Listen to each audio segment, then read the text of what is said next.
All right. So we are here to talk about why we're doing Nostr Nights and why Mike and I decided to do it. But ultimately, we want to talk about the state of Noster. We want to talk about how we can continue to serve all of you. We want to do this. We want to find out what you, the community, why you came, why you would come again, what you want to see in future events, and then we'll get to a little state of the Noster here. So let's review ourselves first, Mike. Well, we've had 2 speakers so far. What would you like to see in the future? What would make you come again? Just feel free to raise your hand, blurt it out. Doesn't matter. What do you want to see? Demos. Demos? Okay. I just want to start to involved so I can start learning. Okay. All right. So you want maybe some more hands-on stuff. Okay. Well, a workshop. Okay. That's excellent. Absolutely. Absolutely. There are plenty of people building really cool stuff in Noster, and I think hands-on sessions, little breakout sessions. We have tons of space upstairs across in the other building. We could have little workshop, little hands-on sessions where people could come and talk about some of the stuff they're building. This Noster's kind of technical, unfortunately, but that's the beauty of it, that we have so much to teach and so much to showcase. Manny. Interest groups breakouts. Interest group breakouts. Okay, I like that. Workshop. Arts and crafts. Yeah, the arts and crafts. We can come up with different topics, have half a dozen different topics, and an expert in these different topics to come and talk to educate people. I like that. How many people are local here versus traveled in? Okay, let's go the other way. How many people traveled in?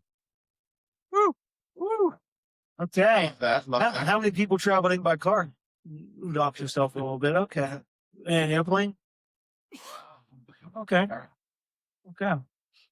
I mean, that's something to consider, though. It's like would you come back, right? Yeah. What gets people traveling here? What moves the needle from a content standpoint? I think with the workshops is a good time to have a little bit of hands-on, because what if we had, I mean, who knows if it'll be cool in 2 months, 3 months, but what if we had a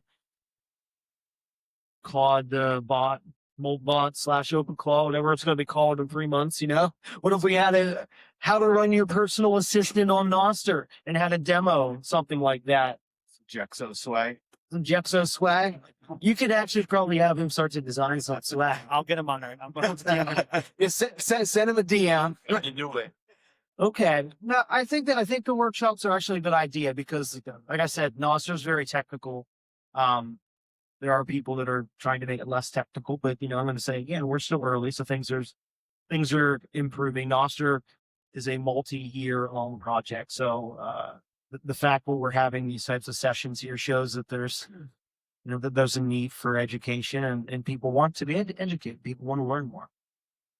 Seen a neat thing that Bitcoin Charlotte folks did, and they had like NFC local badges. Yeah. Yes. Maybe have an event where you're able to Yeah, we've had these at multiple Nostr meetups around the world over the past couple of years where people wear badges and it has an NFC tag in it, and you could scan it to follow the person. You scan and basically you are launched on your phone to their NPub. We've also had them being Zap badges. We had parents that worked on projects with their kids and 3D printed them, so it was really cool to get kids involved with it. So yeah, we could do that. IRL relays, like you come here, you do a relay. Yeah, that's a good idea. So what Liminal is talking about here is that there's multiple different kinds of relays on Nostr. Relays are just your servers where all your content lives. Like some of you maybe you're on a Bitcoin node, kind of similar fitting concept. It's where your social transactions go, whereas Bitcoin node is you're in charge of your financial transactions there. So your Nostr node or your Nostr server or your Nostr relay is just a place where you store your social communication. There's paid relays. There's very large, very public relays. Those are web of trust relays. And then there's member relays, such as Bitcoin Park. If you're a member of Bitcoin Park, you can use the Bitcoin Park relay. if I follow you, for example, on Nostra, you can use my web of trust relay. Will with Damas runs one of the largest public relays out there and so forth. So Liminal mentioned a community relay. So what that would entail is if you're part of this Nostr Nights community, you're coming, you're learning, and so forth, you would just get access to storing your Nostr data on a small community relay. You wouldn't have to use the larger relays. I think community relays aren't really utilized too much across Nostr. I like that idea. I think that we win and we have better decentralization with more community relays, people running them for their families, people running them for small and large communities.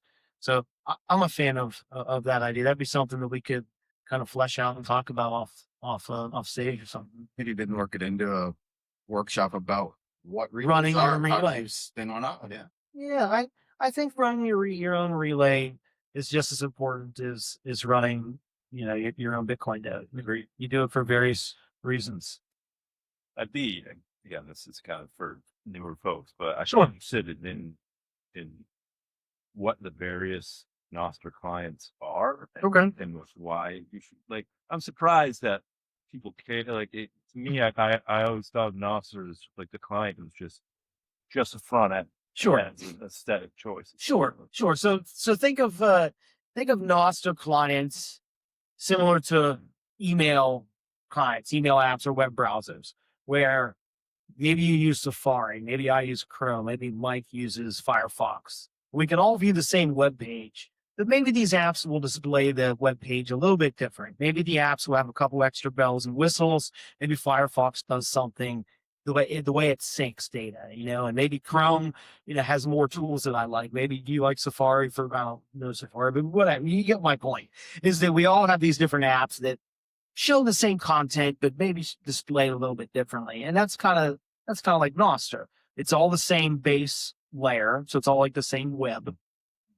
Just these different apps will show it differently. For example, we'll pick on Will since he's in the audience. He will give you more of like a Twitter kind of like experience, but his app focuses on being very sleek and very fast. It doesn't have maybe as many bells and whistles as the app that I use every single day, but my app crashes every single Vider, when you watch this later, it really does. So there's different app choices out there based on the developers' choices, how many features they want to add, how they implement it, and so forth. But I'm only talking about, like, I'll say, like the social Twitter type, Facebook type clients. There's apps that do live streaming video, like Tombstone, like OpenMike here. He has an app that does music streaming, and there's all sorts of different apps out there in the ecosystem. The Nostr ecosystem is, especially with vibe coding now, anybody can essentially build anything. People are building with my company's app, Shakespeare. They're building dozens and dozens of apps a day. The ecosystem is just constantly growing. So any idea that you have can be an app. It's so much more than just social. And this is where a show and tell. The show and tell, sir. Yes, absolutely. Show off.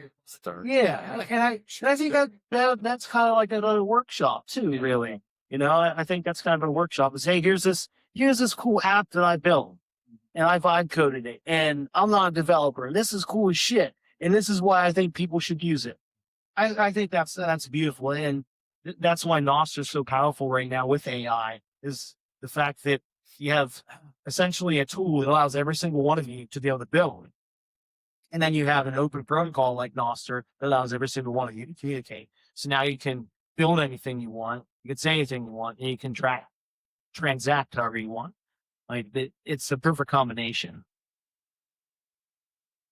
One of my biggest, question with Nostr is kind of been its scaling potential. Specifically, I want to piggyback when they're talking about like community relays. Sure. If we just like imagine a world where there are billions of users and like everyone's running a community relay, wouldn't that put a lot of, bandwidth constraints on like the clients that have to basically go around the world and all these Sure. places? So there's a new theory past year and a half or so that really helps with decentralization, but it puts the burden on the clients to be able to connect to all the users' relays. It's called the the inbox and outbox model, where in the old way of Noster, I would have to follow all of my community relays in the world. I'd have to actually, add all of these to be able to see the content to all of them. And that can be very, very taxing. The new method is, if I follow all 30 of you, I don't need to follow 3,000 relays that email use. My client, my app on my phone or desktop is smart enough to go to each and every one of you's profiles and say, hey, where are they storing their content? And then they connect to their relay. It's like they use it like a mailbox system. You post your stuff to the outbox. My client looks at it and says, hey, where's his outbox at? Connects to the relay and downloads the content. This mailbox type system is shifting the burden to the client to be smart enough to be able to handle that. And a lot of apps are moving towards that inbox and outbox model, which helps, like I said, with decentralization. So we're not all congregating around the top dozen relays. Now you can use community relays, and you and I don't have to be on the same community relay for me to read your content. Hope that long-winded answer answers your question. Seth. Question to you, Mike, because you're kind of involved in that music side of things, and Bitcoin Painter here, if you chime in, like the artist side of Nostra, right? There's like this natural attraction for the human side, the arts sort of attracting to Nostra. You know, we talk about the tech, but what is it about Nostra that draws these people in, do you think? I could answer what drew me in, and the rest of that question is the riddle I'm trying to solve. Right? Is like, what is that? You know, I've been a Bitcoiner for a long time, and when I saw the Jack tweet, that was the moment that I decided to dox myself and, become public. There was no value for me. I valued my privacy. I didn't want anyone to know I was into Bitcoin.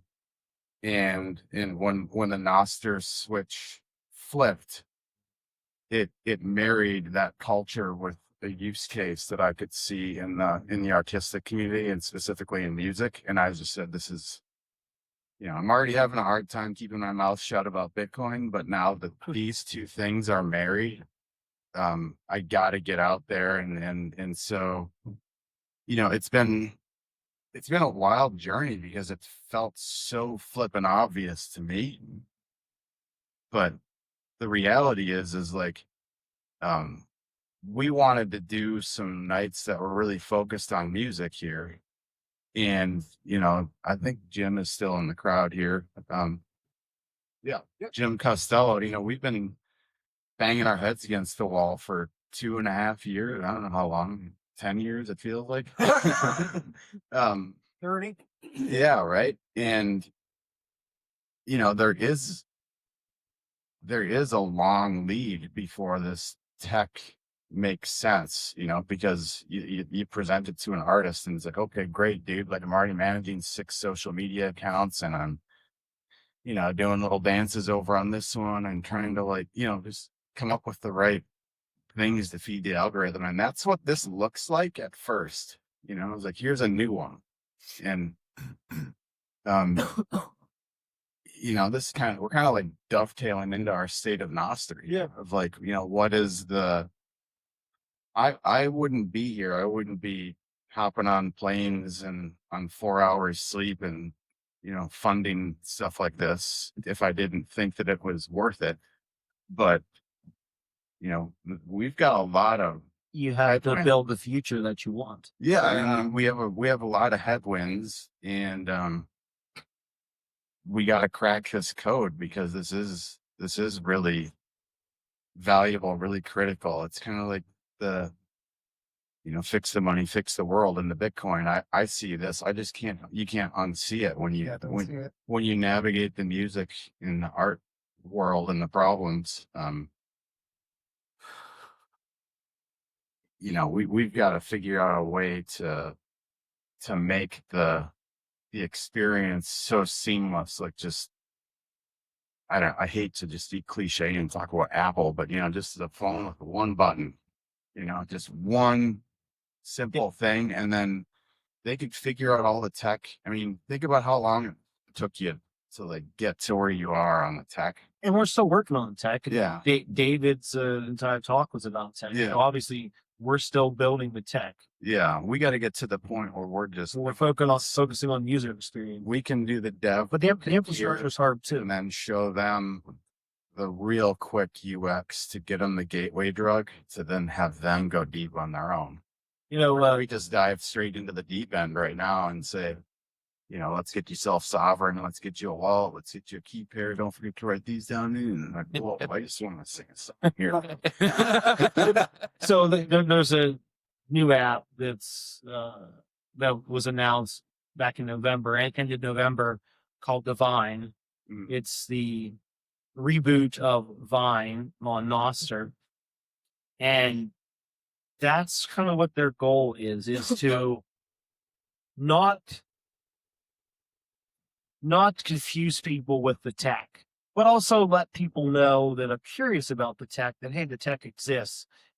And they've come up with all sorts of guides and all sorts of documentation, in-app information, external information, help desk information, all sorts of stuff that you would a true social media company would have, essentially, to where users don't even know that they're using Noster, but if they start poking around a little bit, they're like, oh, what's this weird thing?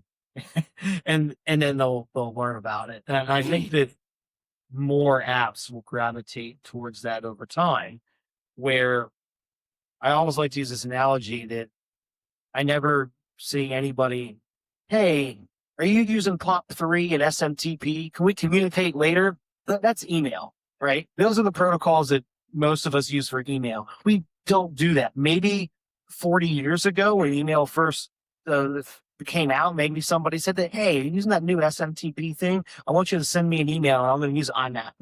Maybe that actually happened 40 years ago. But over time, you just said, hey, send me an email. So we're in the very early stages of the tech. And in a decade, you're not going to hear anybody say, hey, do you use Noster? It's, hey, are you using Divine? Hey, are you using Tunester? Hey, are you using Agora? It'll just, hey, using Damus, Prime, or whatever. It's just the app that you're using. We're not calling it by the protocol name anymore. This gets back to we're still early, and all of us are just unfortunately here for this, or fortunate. I mean, just thinking rationally here too. I was listening to the presentations tonight, and we're talking about big problems, big thinking, big. You're solving fundamental issues in how we interact and how we communicate, and that's just a tough sell. Like, walk out this door and talk to somebody about that. I just want to tweet a cat picture. They don't need all that stuff, and so we've got to do some.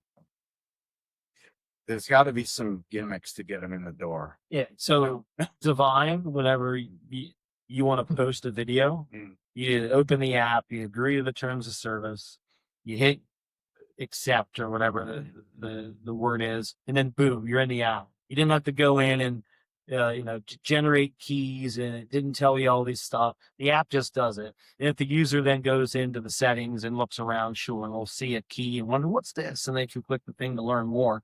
But it just gets them into the app as fast as possible without confusing people with keys right off the bat. You can use a key. You can log in and import an existing key. You can use their own login system, all this other stuff. But Noster is hidden more than most. It's just user experience. Like I think we'll get there. Yeah, I'm rhetorical question. I'm just wondering what is the unique use case? The unique other than you can't be sure. So 3 years ago, Will and I and Rand Island were down in Costa Rica, and next month it was 3 years ago. and people were wanting to know what's so exciting about Noster. We were all getting interviewed. And I really thought 3 years ago the sexy selling point was decentralization and censorship resistance. And we beat this drum saying everyone's going to realize that they need to decentralize communication. Everyone's going to realize that they need censorship resistance. Well, I'm going to tell you 3 years later, I realized that nobody knows what the fuck those two things mean. And they literally don't care about it. They don't. So we might kind of care about it. We might understand it. We might have a grasp on what it is, but the average person doesn't know what censorship means unless it's happened to them or a loved one, friend or family member, somebody that they respect and follow online. The vast majority of people have not been censored, have not been shadow banned, and literally don't care about anything. They just want to post a cat picture, like you said. So selling the tech isn't sexy. That's what I've learned over the past 3 years. I was wrong. I thought that everybody cared about that. Nope, just us nerds. Yeah, and I mean, I thought coming back to the multiple social media accounts, right? Having that portable social identity and being able to drop your keys. I mean, that just They get that. blew my mind, but it doesn't work in the ones that they want to use. Yeah. Like we can't force, 6 billion people to come over and just move all their Facebook posts to this protocol. But It's gonna take something major like TikTok being banned by the United States. oh my God, that was the craziest day in my whole. But- that was my. Obviously, I look at it to happen. I mean, TikTok was essentially state media now, since it's partially owned by our government, which is weird enough. But it for the world to realize that there needs to be a change, there has to be a catalyst. But that happened, like for 2 days. Oh, for 2 days. TikTok got shut down, and we had marketing meetings about everybody was going to go to Red Note, and I was like, no, I'm right here. like I'm sitting right here. I'm wearing the hat. Let's go. So and it's like, I've had all these moments like Brazil banning, I thought that the Twitter. land was going to be Nostr's. Nope, they went to Blue Sky. Elon doing his Elon thing, and then all the Swifties seeking refuge. And I was like, every one of these. So like, what do we do? What do we do, Will? You have all the answers? We need to be compelling.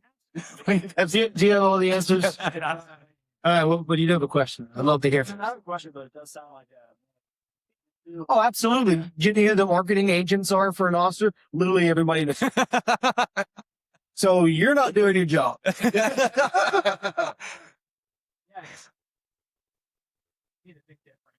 between like classic social media, and I feel like it's kind of dancing around it, like especially in the last talk with Love of Trust, like there's no advertisements and there's like no range dating.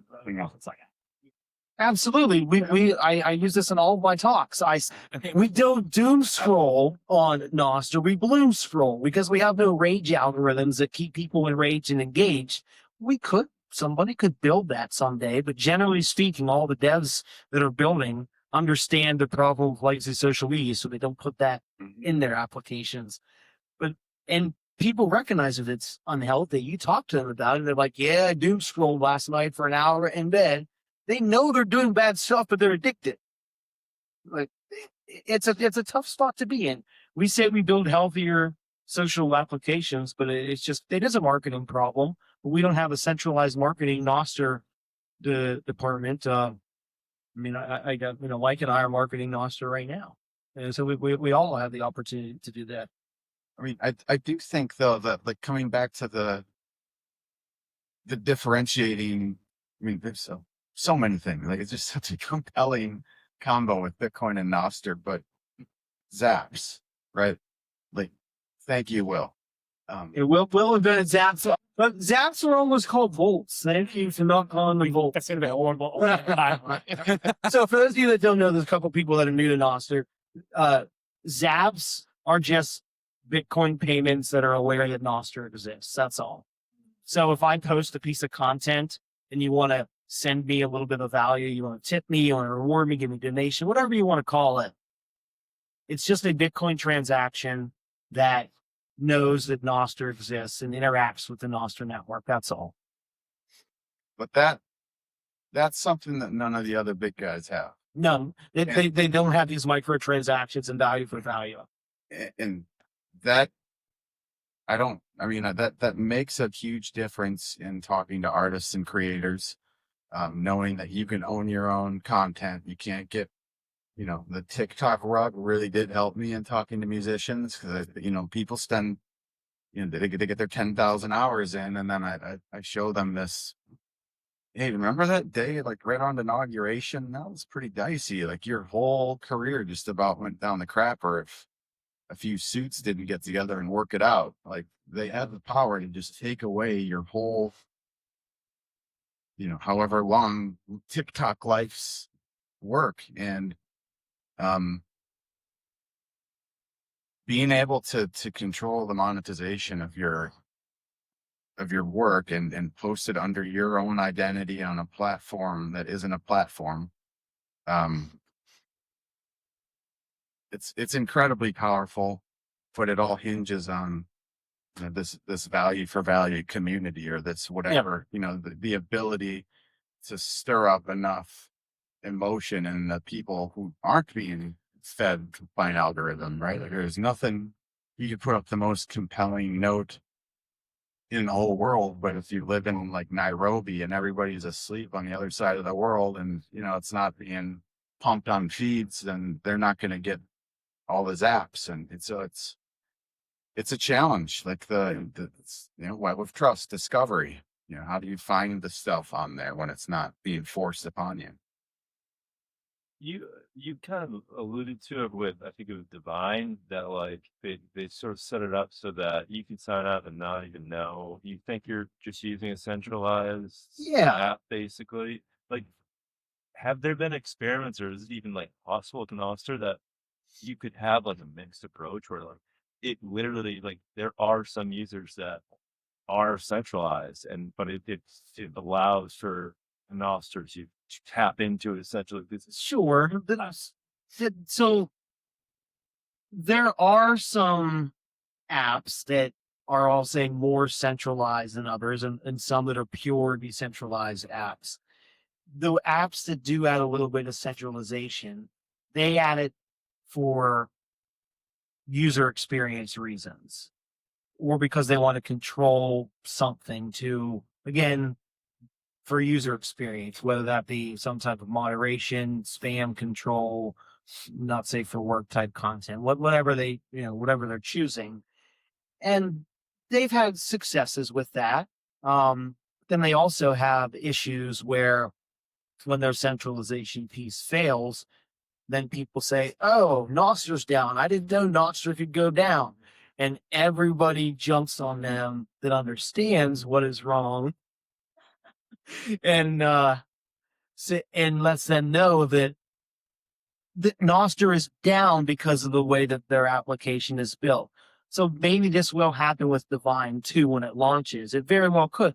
Divine, in my opinion, based on the media hype, we've never had a Nostr app have this type of media hype. All over media, there's creators reaching out. There's many people interested, and it has a chance to blow up when it launches if it's done properly. And part of the done properly is having a mix, this hybrid approach that they've mentioned. For them, do I think it's proper? I don't know. But for them, well, it's to your point earlier that you can talk about this stuff to the rev, but people don't give a shit about centralization. They just don't. And a lot of the times it's a bad experience if you don't care enough. And I don't know. I just believe that if you could, because we have to have this mentality of the intolerant minority, that we insist on these principles, and that if we're going to use these systems, like we have to have control of our reputation, our data, our identity. It's But a lot. if you could somehow mix these groups together, that's the way. Like if you could have the network for these people are basically slaves to the algorithm, Sure. slaves to the system. They can see the way Noster users are using it in such a more powerful way.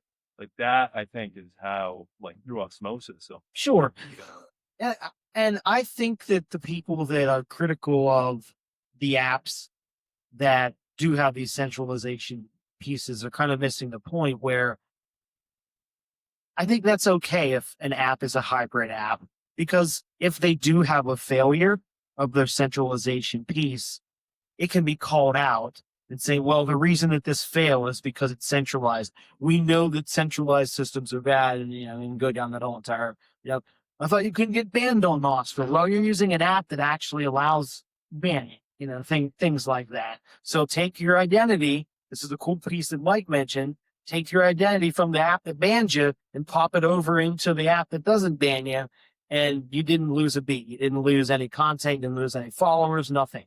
You're just banned on this app that is controlling the narrative. yeah, I'm almost like the way I think of it. Again, this is technical details, I'm not sure, but like, what if there's an app that like you could get banned on it because you're giving them your data and like they're responsible, like as a company, they're responsible Sure. for saying shit on their server, you're doing shit, like they'll ban you.